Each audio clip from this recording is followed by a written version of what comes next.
Because like I was excited to be here. Everybody else was probably thinking, I'm like, woo! It is so dark. How are you? Okay. I didn't have, admittedly, I did not have a lot of structure planned for today because I don't think today can be structured based on what we all decided to talk about today, which is this, right? Where we're at, what are the plans? So maybe let's start by talking, who was at the well building class yesterday here? Okay. Good. Thank you. Okay, what were the biggest takeaways for everybody from yesterday? I'm just curious. I know what mine was, but I'm just curious. Like the one that I have to put into action, like when we were going through that, I have 10 next to the one I'm committed to doing, even though I don't quite understand it, is like self-directed IRAs. And my thing, and I don't even know who to really talk to about it. I've got $100,000 sitting in college funds that I don't think they're going to be using. Yep. And yes, I'm allowed to give it to grandkids and want to hold on to it. But I'm one of those, I don't even pay an ATM fee. So there's no one to cash out and take any penalty or pay taxes on it. Yep. So it sounds like I could use that money to buy real estate. So I just need to figure out who I have to talk to, how to do it. Is it already in an IRA? It's They a- converted to an IRA. Yeah, and maybe that's, I don't know how to do that. So They would have to convert it, it's valid. yeah, so there may be some steps to it, but I think the biggest thing that you took out of yesterday is, okay, I decided what item is my star is next to. I know what I want to do with it. I just have to figure out the path to get there, right? Which is, frankly, for most of us, me included, that's the number one biggest, is identify what do I truly want to do? And am I actually going to do something about it? Which is part of what we talked about last time, right? So awesome. Yes? I'm in a similar boat. Mine's a self-directed 401k that I have money in, and I'd like to be able to use it for real estate. And the best I've heard is you go to you move into a Roth 401k, and then you pay tax when you pull it out, but then anything that appreciates on it is not, you do not pay tax. I believe your understanding is accurate. But you can only roll so much a year. Right. You can do as much as you want to pay taxes Oh, as on. much as you want to pay taxes on, okay. It's your temperature level and how much cash you want to pay out. If it's a good year or a bad year. Yeah, Sure. Make sure every you time I have a answer slow yourself. year, a couple months over. Is that John? Yeah. All right, there's John's who I learned it from. Yeah, although I don't think it'll really matter because that's gonna be taxed differently than income would. So, you know, It's it's a gonna be lower at a tax fixed, rate. it's gonna be at a fixed rate, It's like 22%. yeah, depending on where your general Income tax level. bracket is. So there, you know, there may be advantage from one year to the next. Again, I'm not a tax guy. Like CPA. It would be nice to find a tax guy to give us a class on this. Well, we have had tax advisors come in here before, and one of the ones that I know has been really popular is Business by Design. I know I personally use them. I think John does. Jason, They do a great job. Scotty, yeah, I think they do a good job. And they're really oriented towards small businesses, especially small businesses that are in the real estate world. So, yeah. Yep, that's their gig. That's their gig. So Business by To be fair, I Design, did email them today and say, why haven't you told me about the industrial? yeah, well, they're gonna be getting several questions about that. Yeah. never Because I heard know that they've either. done some of course, that we've had for team me, meetings at home. but I don't know if we've really maximized it, because she brought up a good point. Oh, okay, so if you're going to go and book a house to stay in for an event like that, like an event, right? A Team business-related meeting. event, Team- what's it truly going to cost you? It's not gonna be $200. Well, this will help people throw those like top tier, you know, our top clients or referrers. You know, I want to have like a chef come in and make a meal for them, or a cookie decorating class. why not do it at my own house and pay myself? So the possibilities are endless and are running through my mind. Well, and, you know, Olivia and I are big on having events at our house, Yeah, you do it. you know, so It's nice to write 15 grand off and be able to have it tax-free. That's pretty cool. Or the cabin, like when you do like team events or whatever, you should Yeah. write all that off. oh, don't worry, that cabin. I gotta find a way to do that. Can I ask a question though for anybody who has more knowledge about this than me? So Roth IRA versus traditional Roth IRA. I had always heard that in contributing to a Roth IRA, obviously it's post-tax dollars, so you don't pay taxes on it Or the games. or the gains. But like she said, she pays it all. How did she say that? Something about she thinks tax rates are gonna go higher, and so she pays it now. Yeah. And I've always been told, oh, when you retire, Never you're happens. probably not gonna make as much money, so you'll be in a lower tax bracket. Not if I'm building wealth and I have all Right. this income. Yeah. That's So maybe it is smart exactly, not to pay. My Maybe. mom, maybe, my Yeah. mom and dad gave all their IRAs to charity because of that their tax bracket never went down. They had too much investments. so, again, Good problem. I really think it's about being very honest with ourselves, where we're at, where we're headed, what we're actually committed to do, and then make those decisions, because I guess I have the same mindset. If my income goes down the road, I have done, based on what my goals are, I've done something incredibly wrong. The Warren Buffett We're example. Yeah, that's my, right, that's me, that's kind of what my path is. Somebody else may have a different path, and that's fine.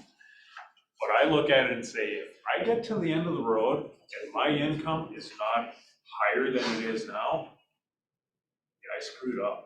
I did something wrong along the line. Almost all that common knowledge advice is built on being a wager.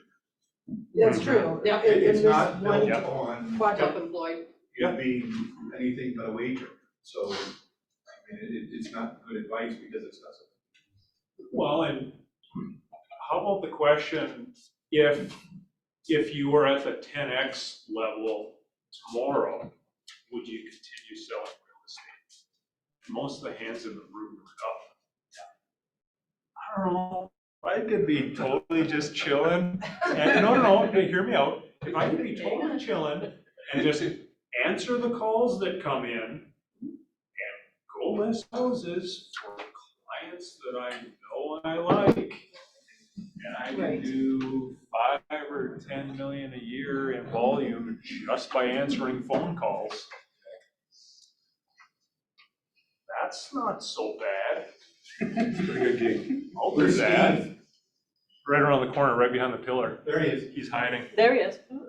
You know, he can retire, I'm sure. But he can still go out there and do it. He hustles, he's always hustling. And I mean, there are plenty of people in this office who were at that point that probably could have made that decision, but done right, you don't have to. You know what else he does? He builds his profit share. I made mistakes, so I'm not ready to retire.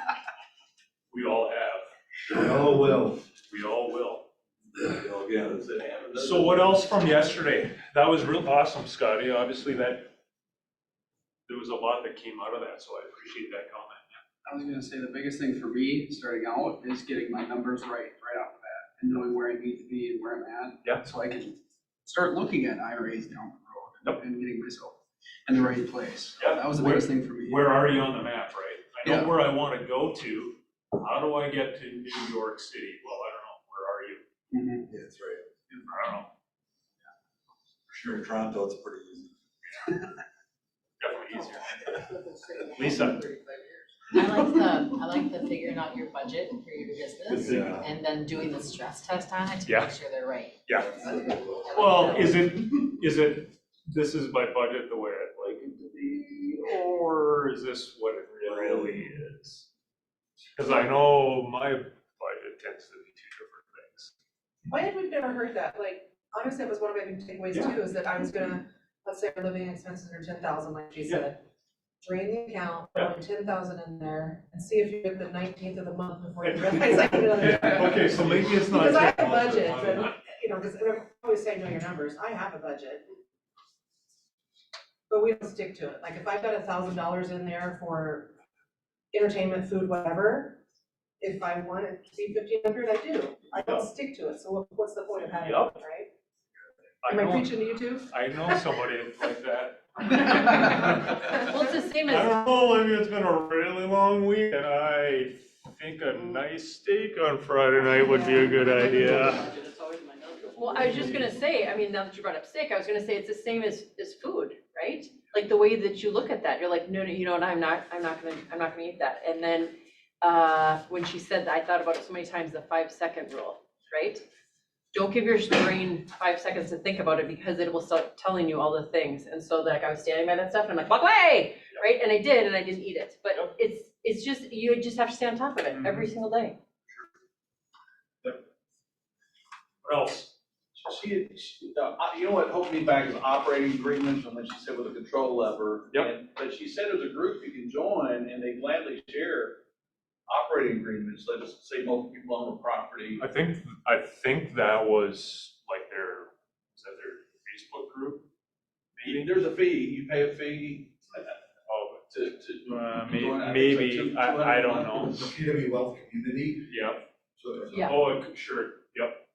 But, so, I mean, let's talk about that just for 30 seconds. So, it depends what your scenario is, right? Do you need that? Like, if you are a sole proprietor LLC, well, what's your agreement gonna say? You're gonna fire yourself if you do something that it isn't in the interest of the company? Right, so I think it's gotta be applicable to your scenario. If you're building a business and you have, you know, perhaps other investors or whatever the case is, then Gary put it the right way. He said he doesn't have agreements, he has disagreements. Because that's what they are. You don't, when everything's going well and everybody's on the same page and getting along, you don't even look at it. It's when things go sideways. So I think he's right, it's not an agreement, it's a disagreement. So is it applicable to what your particular needs are, is really what it comes down to. Yep. What else? It was a lot, she covered a lot, Jason. There was a point yesterday where they were talking about getting outside investors to pool money to then buy a larger property. Yep, Like a apartment syndications, building. yep. I didn't quite understand because at the end, after, you know, the rents come in and all that, and then the mortgage payment, then you have a cash flow of, let's say, 500,000. It didn't touch upon why those other investors, like, how do they get compensated? Well, Why they're, would they tie their money up? Exactly. Yeah. yeah, well, it For depends, return. right? How Sometimes, are they gonna sometimes do it?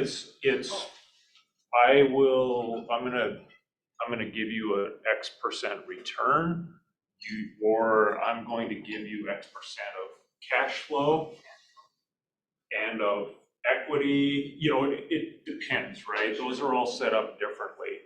And she was talking about syndications, like bigger opportunities. That could be the same as buying a single family home.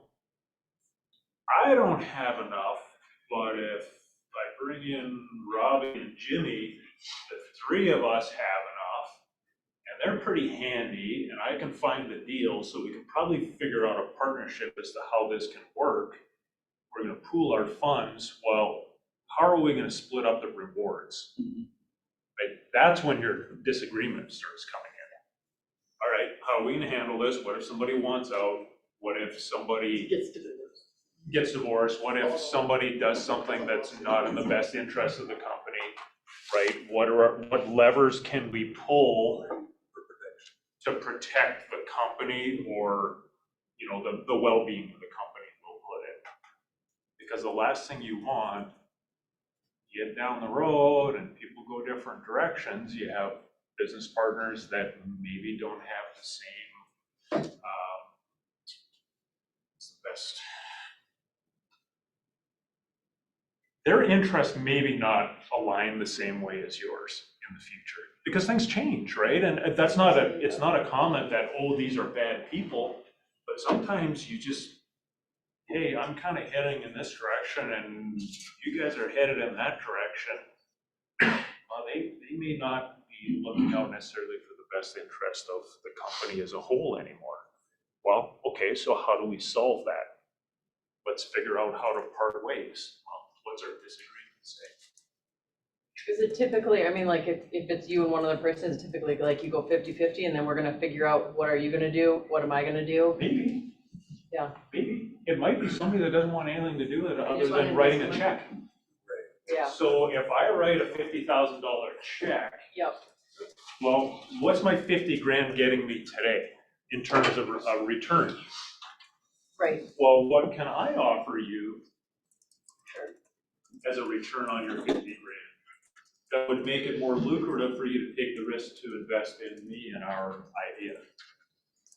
Right? And I don't know what that answer is. Right now, it'll probably be a little bit higher, right? Yeah. Because there's some vehicles that you could utilize to get at least a reasonable return right now. I don't know a whole lot about it, but what I have learned. It's okay, neither do I. Bigger Pockets is a great podcast because they talk about that quite frequently through their stories they talk about. So I recommend if you want to learn a little bit more about it. There's so, like, Oh, yeah. it's stupid now how much information there is. I mean, so I've told the story before. Steve gave me Rich Dad Poor Dad. I probably felt sorry for him or something, I'm not sure.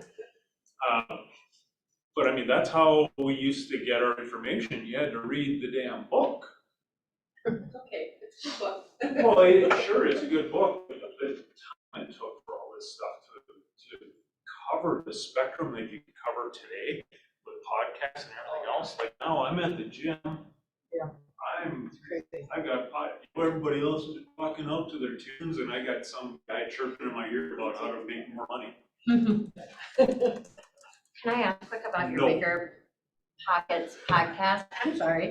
That was a very, Abrupt. I didn't actually. Turn left. I didn't actually We're turning not an answer apparently, because I just kept going. I'm teasing. There's a few different Bigger Pockets podcasts. Can you tell us kind of what it looks like? Because there's real estate Bigger Pockets money, Bigger Pockets business. In the end, Melissa, so they're all by the same people, and it depends on what topic really fits your thing, what we were just talking about. They don't look like the They same don't look people. like the same, yeah. There are different people that do the different podcasts. They're all under the same company. The one I listen to is the Bigger Pockets Real Estate Podcast. With the two guys and With the it's in two yellow. guys, yep. Okay, Yep. thank you. Yeah. Thank you. Yeah, they even have one for rookies and all sorts of stuff. Any others? I can tell you and I said it in the class yesterday, for me, the biggest thing was years of questions, asking yourself why you want what you think you want. Those 5 levels of questions, like the first 2 or 3 were very obvious for me before I even saw that exercise.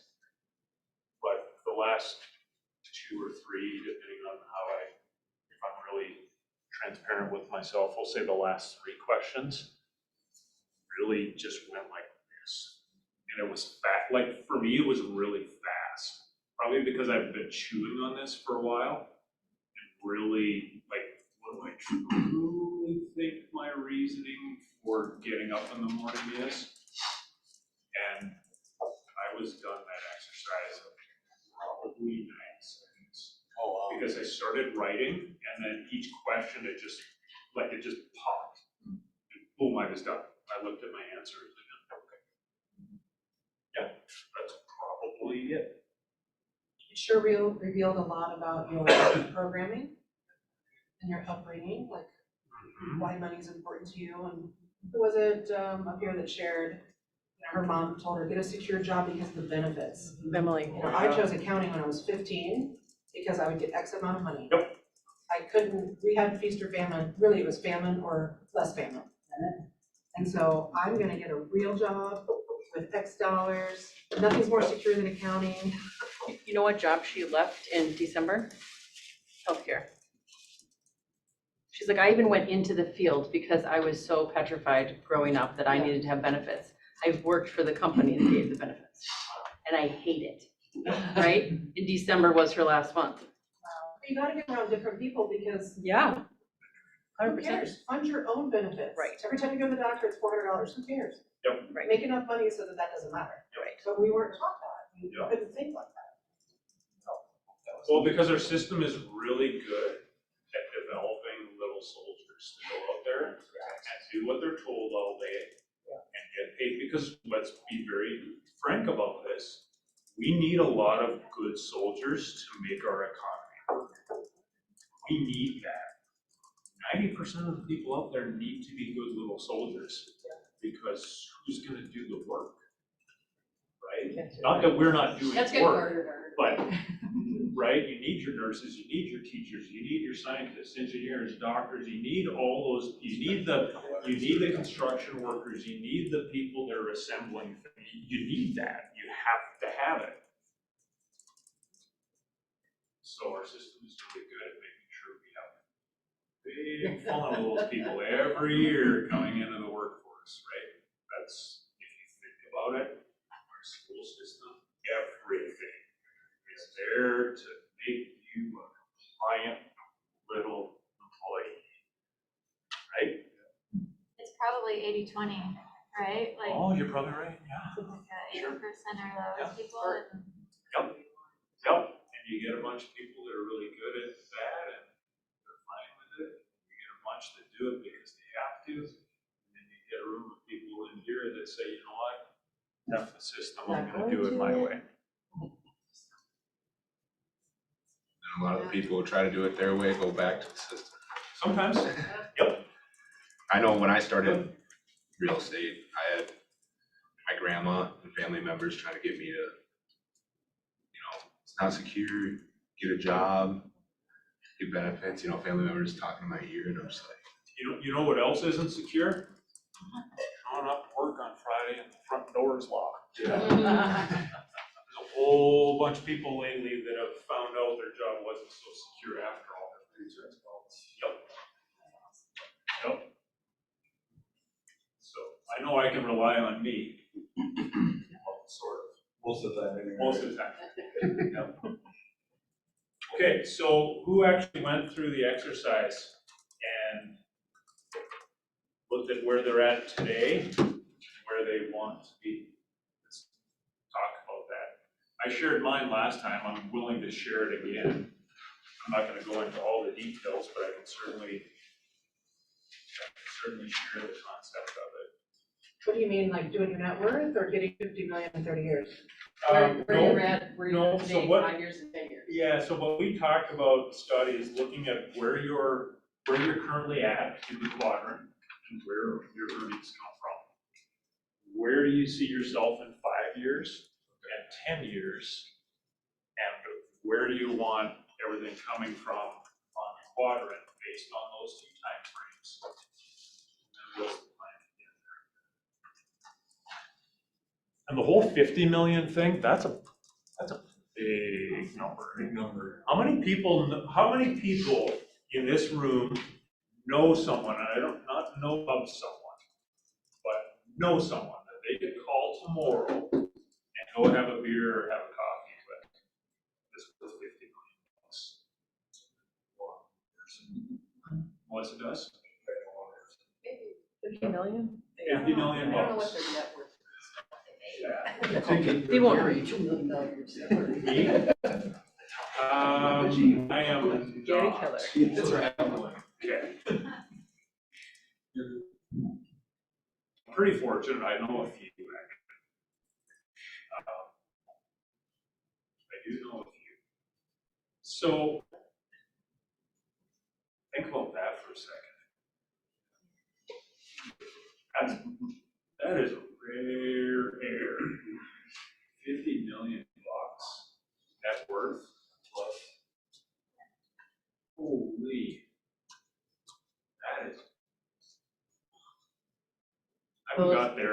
Those are bigger pockets, right? Yeah. But you know what's funny? Most of the people that I know like that, they're like, they'd be sitting in this room and nobody would know. Oh, yeah. Later next door. Yep.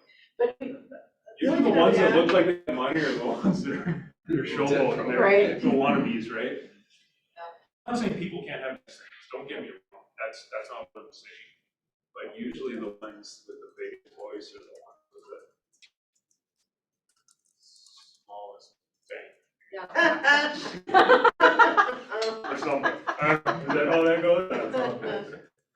Yeah, that's what You were gonna say something? I say, just we gotta give ourselves permission, 50 million, I know that's required to take this class, that this whole wealth class or whatever, but that's not everybody's goal. No. I mean, more money, more problems, right? Oh, yeah. At my age, 30 years, I'm going to work for 30 years to get to that 50 million. 20's fine.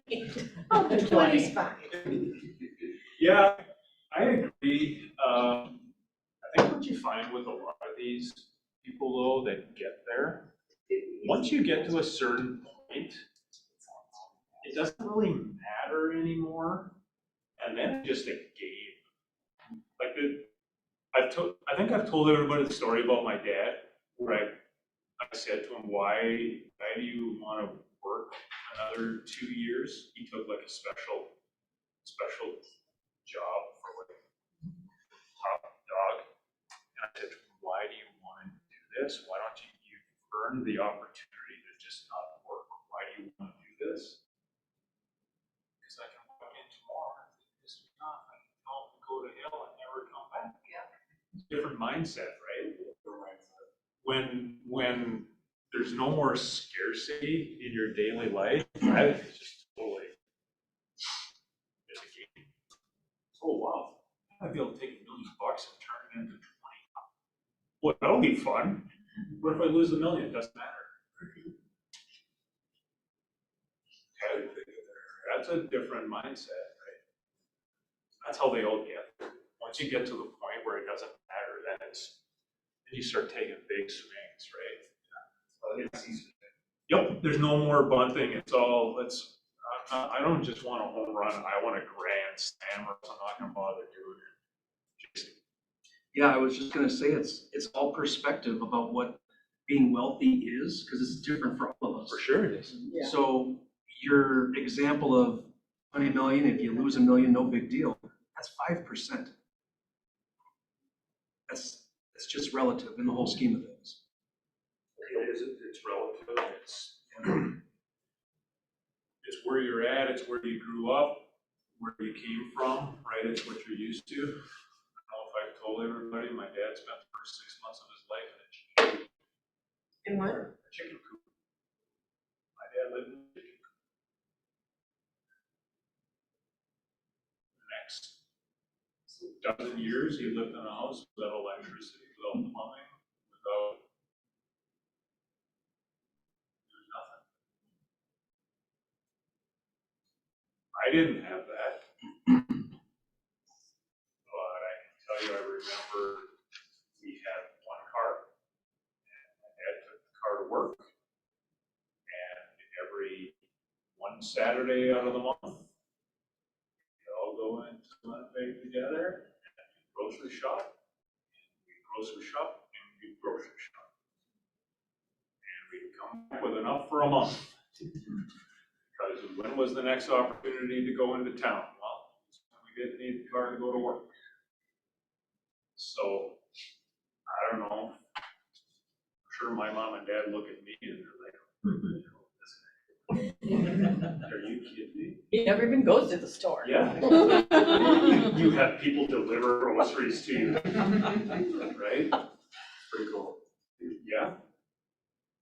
Yep. And you don't realize it until you, everybody that has a good relationship with somebody of a previous generation, just talk to them. It's so valuable. Like, I never really talked to my dad about that. He said when they moved into the house, he, when he got a little bit older, he said, I remember the game I would play is, he said I had marbles. I took a stick and I put it across the door frame of the door from the kitchen to the living room. I'd line my marbles up, and I'd lift the stick, and the damn house was so crooked that I watched the marbles race across the floor, and he said, I'd do it for hours. That was his toy. Still do that many hours. Yeah, he still did that someplace. Yeah, I had a rental, I Some- did that some- in college. So, yeah, I think there's value in that. Okay, so I can go through mine again if you guys want, I'm happy to do it, but is anyone else willing to share a little bit about where they want to be in terms of the quadrant? And I'm not saying give me like numbers. Last time I did, I just gave everybody percentages as to where I was and where really is not here, where we are and where we would like to go. I'm happy to do that again. But if somebody else wants to contribute, that'd be awesome too. Want me to kick it off? No. Want me to shut up, Joe? Do you want me to go home? It's almost 3:30. You're 30 when I woke up. Okay, so currently for Olivia and I, we are 25% in the E, 25% in the S, 30% in the V, and 20% in the I.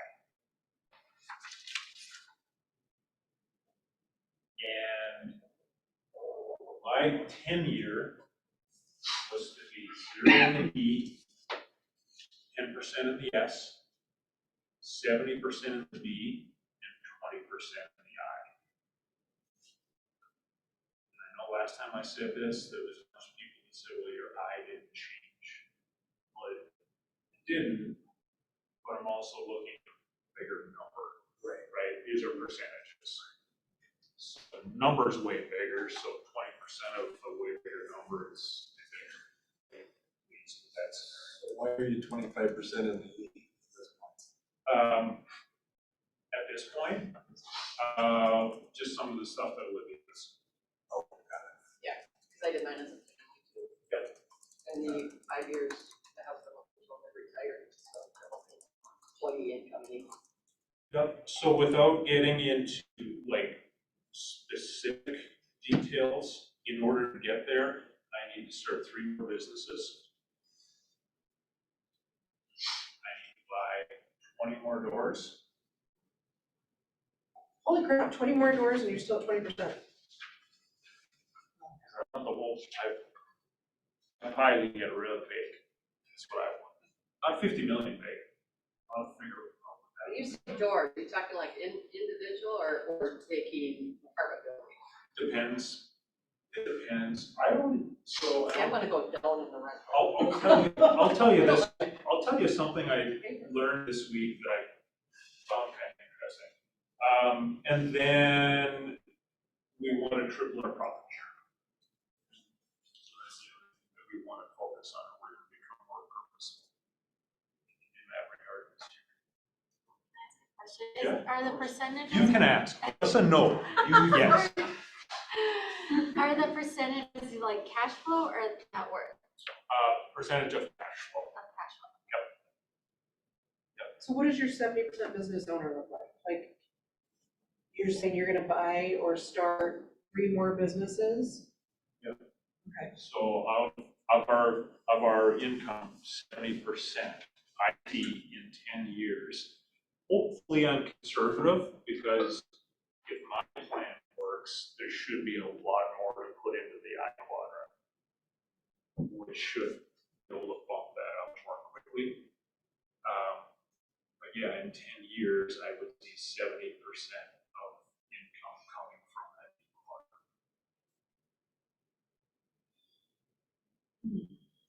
My whole goal, or our whole goal, is as much flexibility as possible. Because we talked about it in the room yesterday, the wealth building, the wealth light or whatever we call it. I don't believe a business customer can ever truly just step away. I mean, that's your asset. You're always going to watch over and nurture it. Like, it would seem foolish to just step away. Now, a huge corporation, can that be done?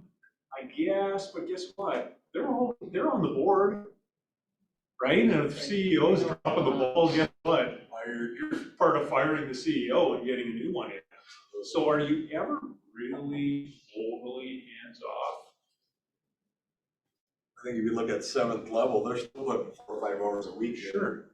They're not 100% hands-on. So I don't know if that's even a true. No, you still gotta water your plants, right? You gotta prune them, you gotta, so. Yeah, you gotta water. I think it's possible for anyone to care about your business more than, No, and if that's true, there's a problem. You're probably not gonna have a successful business. I mean, you're not involved. So I think there's a couple of pretty good. You can even see that with right? second generation businesses, there's not that same gut, Yeah. go get them with it. Which is usually why they say that in 4 generations. It's not there. It's not. Is that what the rule is? Or cell phone. I've got a good friend that owns a big company, and he's number 3 in line. And he was at a conference, and some guys were talking about that. He's saying, so you're, to me, I'm the guy that's gonna start driving this thing to the ground. And he won't, because he knows what he's doing, he's smart, like, he's done a good job, and he came up through the company. You know, he didn't just arrive one day and I handed him the keys, started out sweeping the floor, and he knows it inside out and backward. So, I don't know, to me and Olivia, it's more about, it's about building in as much flexibility and freedom as we possibly can. So, what can we do, what's our approach to build in as much as we can? So that, if I go to the cabin on the weekend and it's 4 days, Monday, Tuesday, Wednesday, Thursday are gonna be sunny and 80 degrees, and I wanna stay, I can't. That's a good goal. Yep. All right, who wants to share their 5 or 10?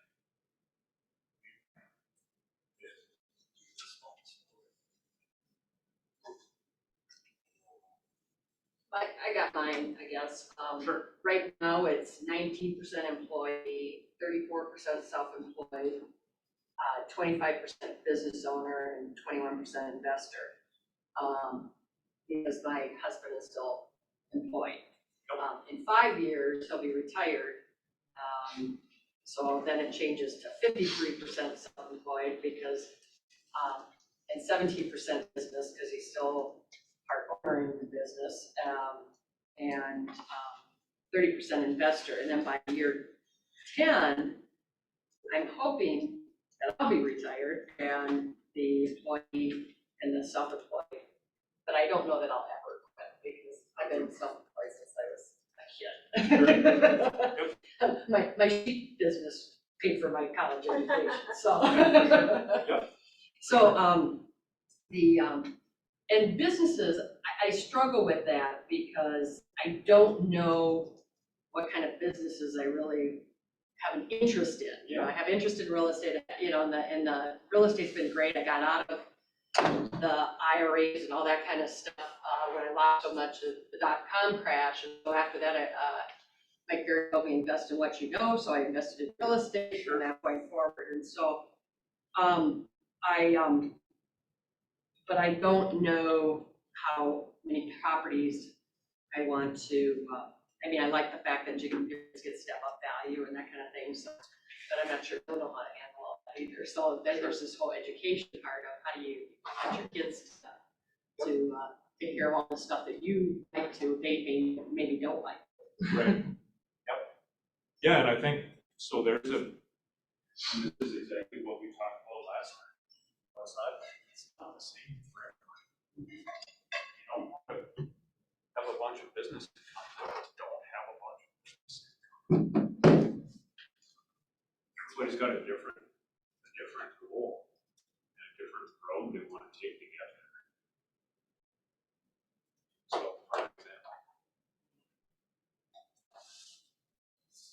Anybody else?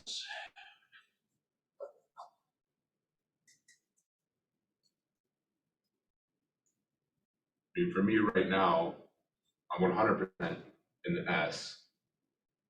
And I struggle with the 5-year plan, you know, how to turn that into a, you know, a B. Definitely want to get into the investment part of it.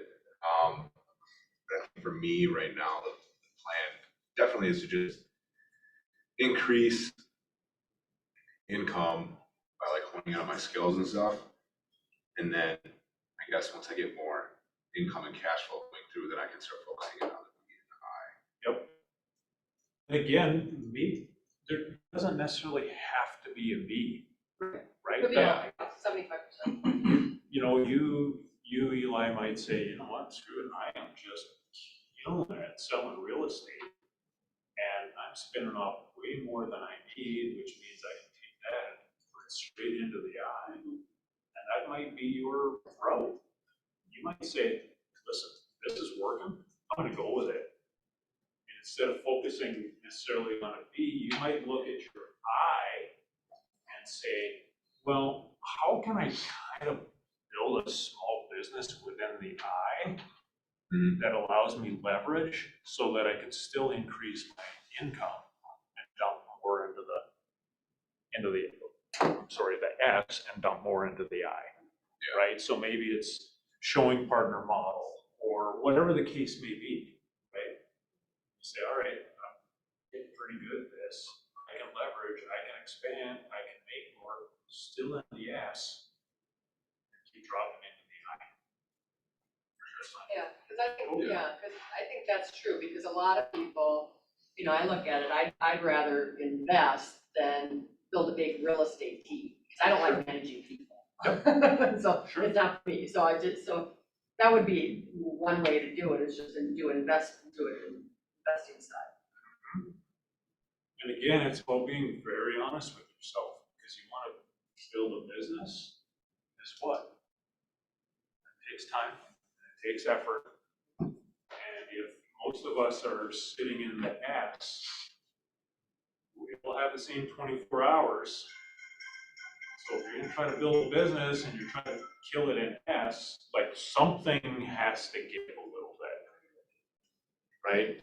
There may be a long-term vision as to why you want to build that business. That's fine, but don't think that everything just pops along on its merry way and I can keep doing everything I'm doing in my real estate world and go build another business and nothing will be impacted. I'm an app.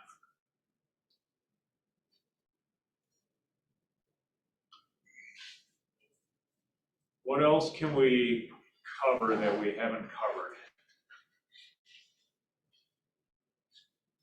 We're almost at our hour. I think people don't realize the time either, because it's getting that first property, and it's just, it's, and before you know, 20 years have gone by and all of a sudden you've got a lot of equity and a lot of stuff, or your houses are paid off and everything. And it's kind of funny, like you said though, it's like you go along and struggle and struggle and struggle, and then all of a sudden, when everything's paid for, then all of a sudden you're, all opportunities pop up too. Yep, that hockey stick.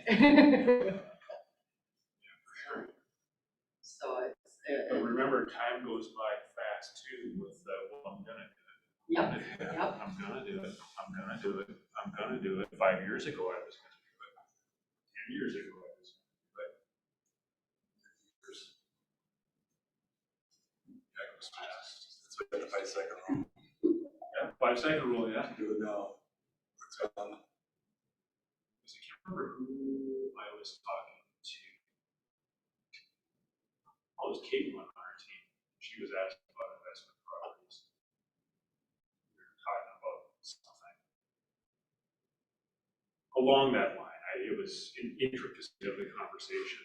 And I said to her, well, I've been working towards X for, and I stopped and thought about it. It's like, if I really think about it, I've been working to get where I am now for 30 years.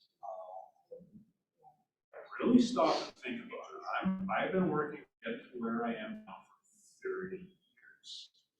And I don't consider myself an old dude. I'm not old. You're not like me. No, I'm not John. I'm close. That'd be close. But you think about when you really started focusing on, okay, yeah, I kind of want to get my crap together, but I want to do something. All the time and effort you put in. And the path is like, mine is like this, it's all over the place. But the whole path has contributed to where I'm at today. So, tell you what, that 30 sounds like a long time. Right fast.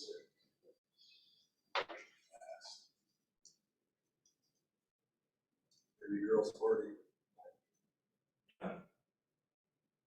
No. Did you just say your baby girl's 40? Blink. Blink, yeah, mine's 39.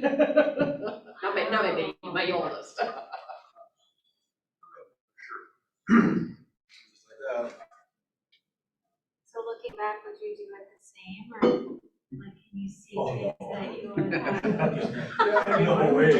I would do a ton of things differently, but you know what? When I hear that question, and I really think about it, yeah, I did a ton of dumb shit. Like, I don't know what I was doing. That's part of the learning, though. But that's part of the learning. That's exactly right. And I don't think people give themselves credit. All that dumb shit that we've done, how much value that dumb shit has actually brought to you. A lot. Because if you wouldn't probably be able to hold the end result, right? The way that you can now because you learned all the things. Right. We want to fast track it. But there's so much It's value in it. fast track is mentoring with somebody that's like Colin. Yeah, we're older like John. Like me. Made a lot of shit mistakes. Yeah, like I look, Not to do. I even go back, I look at college and I can distinctly remember walking through campus on Wednesday night. And I saw my buddies carrying their book bags, they were going to the library to study. And I was going to the bar to party. And I wasted time because of it. I wasted money because of it. But I also learned how to interact on a social level that they were not getting sitting in the library. Book knowledge, absolutely. Yep. Experiences. Yep. I had nice ladies like Melissa telling me, get the hell out of here. How do I overcome this?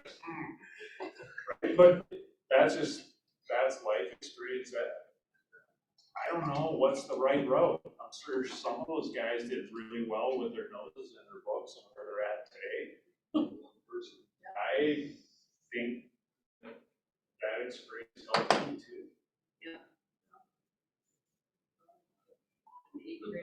So, I don't know, would I do it differently? I'd probably, sure, you could look back and why wouldn't do that, because that was a mistake that cost me, but I would have learned the lesson either. Everything happens for a reason. It does. You have to figure out what it is, and you might not know until 10, 15, 20 years after the fact, right? But you're right. I believe that 100% wholeheartedly. You do the crappiest things. I don't know what the reason is, but the reason is figure out a lesson from it. I will say though, you can also learn from other people's mistakes. I think one of the biggest gifts I had coming into real estate was I got exposed, at 21 years old, and I got exposed to huge thinkers. Not only with the Mike Fair organization, but even before then, when I was at Century 21, I was part of their corporate relocation. And you know, we got to go to these meetings all over the country, and it was just amazing, these the people that, and I learned so much from these people that do 10 times, 100 times more than I do today. And I think that's the biggest thing, expose yourself, and whether you go to the family reunion or you go to, I used to go to every Century 21, every Coldwell Banker convention, and it just, so. Yeah, but it's also being smart enough to know that you don't know everything. Right. Right? You can always. Then what are you gonna do with what you learn?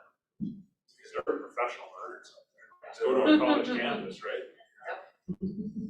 My third degree, why? Well, it's You know, along those lines, I've been sitting here and thinking, we all think about investment properties as being a single family home or a townhome or an apartment building, but when Trent and I were first married, we bought a condo in a hotel in a ski village. And it was a huge risk for us. It was like a gigantic risk. But we made it a point, it was somewhere we love to travel. We made it a point to go to the annual association meeting, and we were exposed to other investors who were much bigger fish than we ever dreamed to be. But as we're all thinking about, Minnesota and spring breaks and going places that you love on your next vacation, that might be something worth looking into. It was unique because the association dues were really high. Yeah, right on. That's what I'm saying, yeah. The association dues were really high. And in the end, we sold it because we felt like it was maybe a little too risky. But we didn't have to do any work because it was rented for us. All the maintenance was done for us. It literally was just kind of a spot to drop our cash and then a spot to go visit. So just adding one more idea to your think tank of things that you could invest in. For sure. Well, that's fantastic. That's cool. Yep. And probably easier now than ever with, the Airbnb craze and. There are a lot of city ordinances. Yeah, they're really stuck coming You gotta up. be careful. Oh, Well, this was one, where it was like, it was not a Hilton or a Right. national brand, but it was a very well-established hotel, and so we didn't have to rent it. They rented it for us just by people logging into their website or calling it. I was also going to mention, I just got a letter from the city of Eagan because I have rental property there. And it's a little concerning because of course Eagan wants to do a pre-inspection for any new investor. If you're not owner occupied, they are going to charge, they're proposing on, voted on March, they're proposing $190 per unit, $145 to $190 per unit. And then apartment buildings get another $60 per door. But the thing that scared me the most in the letter was they want to, not that I have property, but if there's items that need to be fixed in the unit and the landlord doesn't fix it, they're putting in some type of a clause that they can confiscate the rent. That's how it was worded, confiscate the rent in order to pay for the repairs. And I said, I've had tenants in the past that want everything fixed. Everything.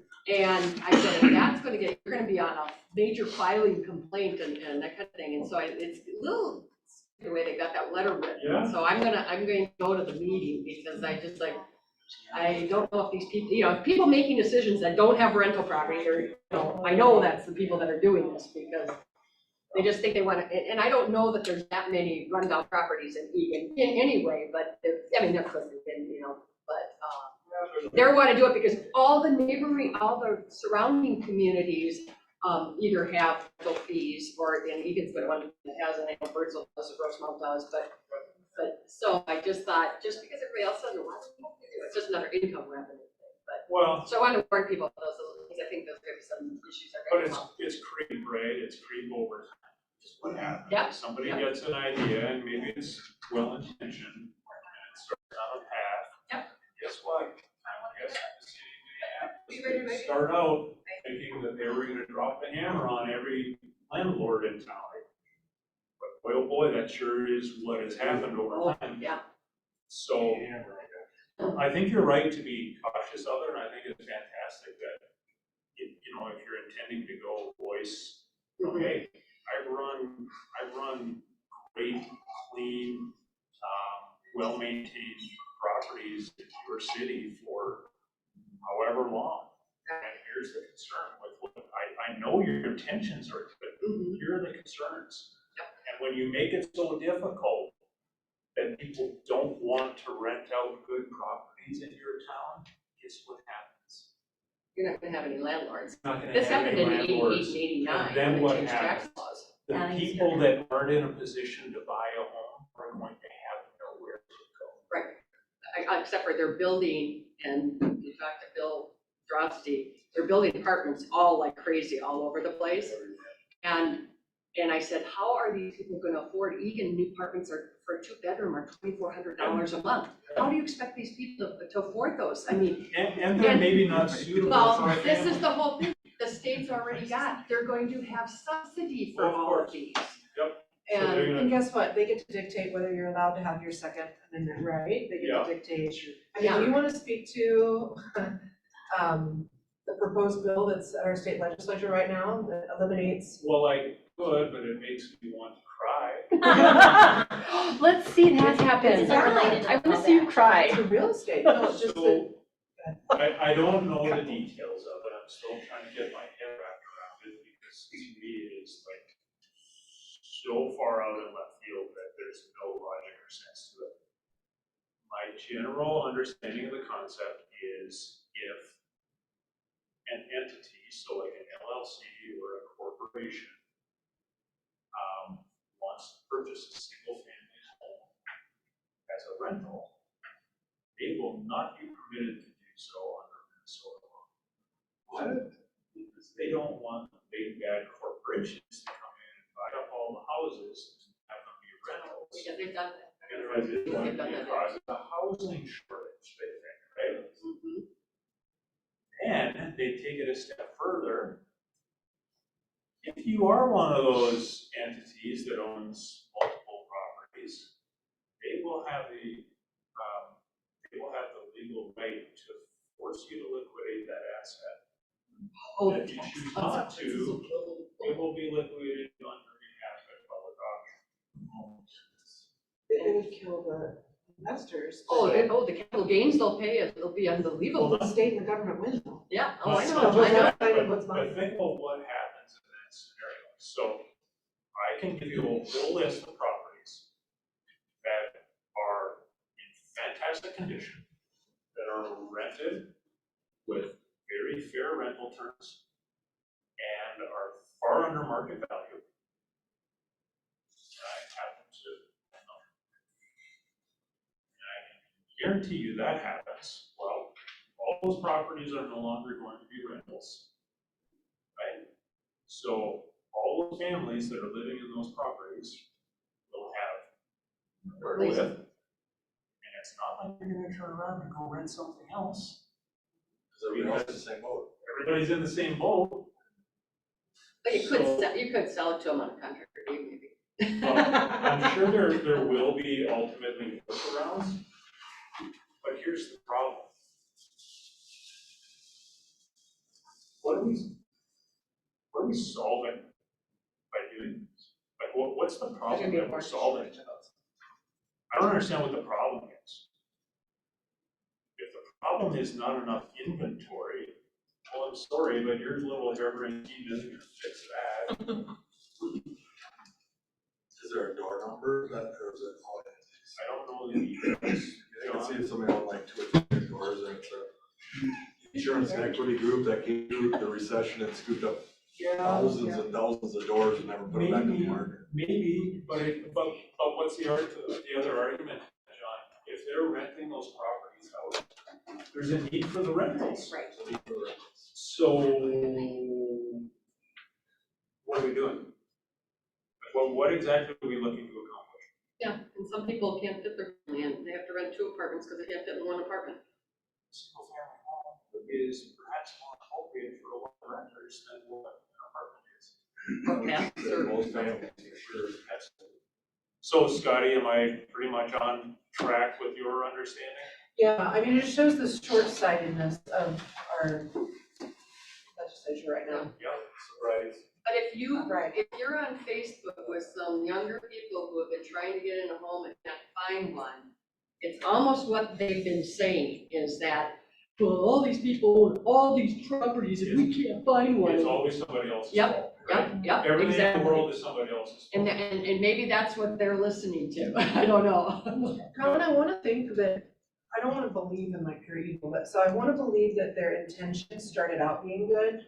Because I do have a really big problem with the Bill Gates and the BlackRocks coming and buying all these places, and I live in Lakeville, the number of gigantic eyesore apartment buildings or whatever that they've put up, you know, it's the same company that kind of owns them all, so I like the idea of like not having these big conglomerates, but like your rental properties are in an LLC, not your business. Yep. Even if you only own 2 or 5 or 10, you're not the problem, it's the conglomerates.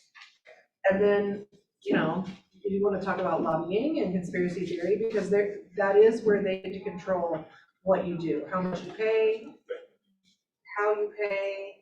They only wanna accept one world currency, or just crypto, or you can't have guns. Unfortunately, at the end of the day, whatever good intentions, whatever problems they think they're going to solve, they end up making.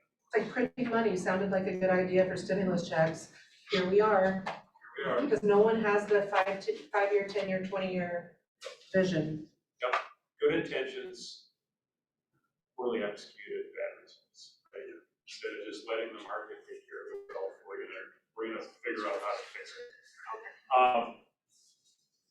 So yeah, those things obviously are things that we have to be cognizant of.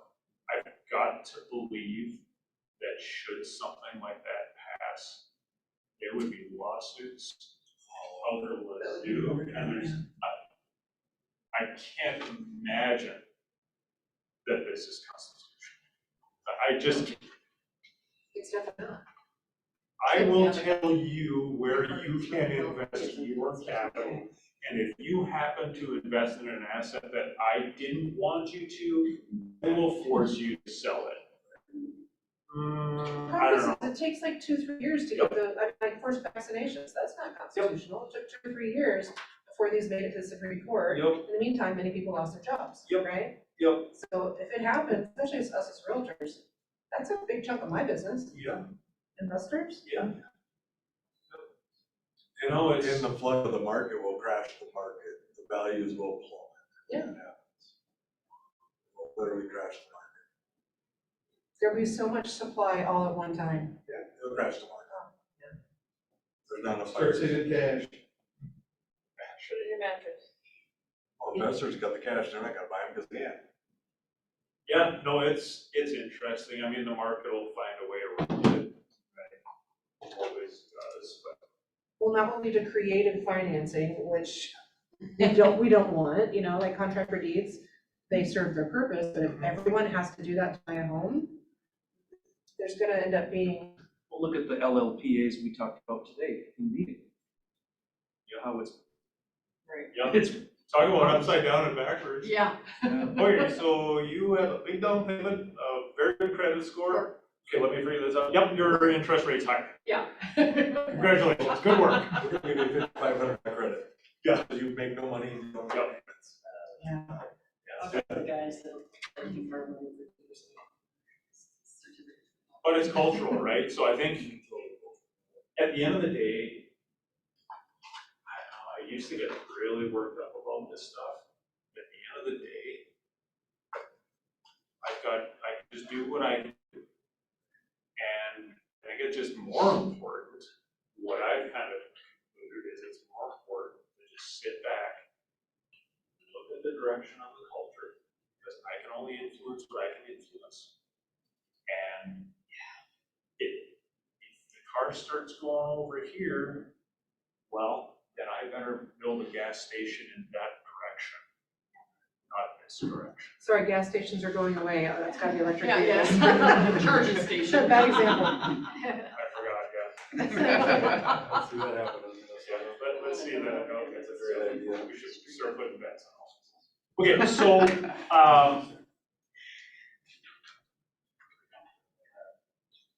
this part was supposed to be kind of the basis of what we were going to use to determine what else we wanted to talk about for the rest of the year.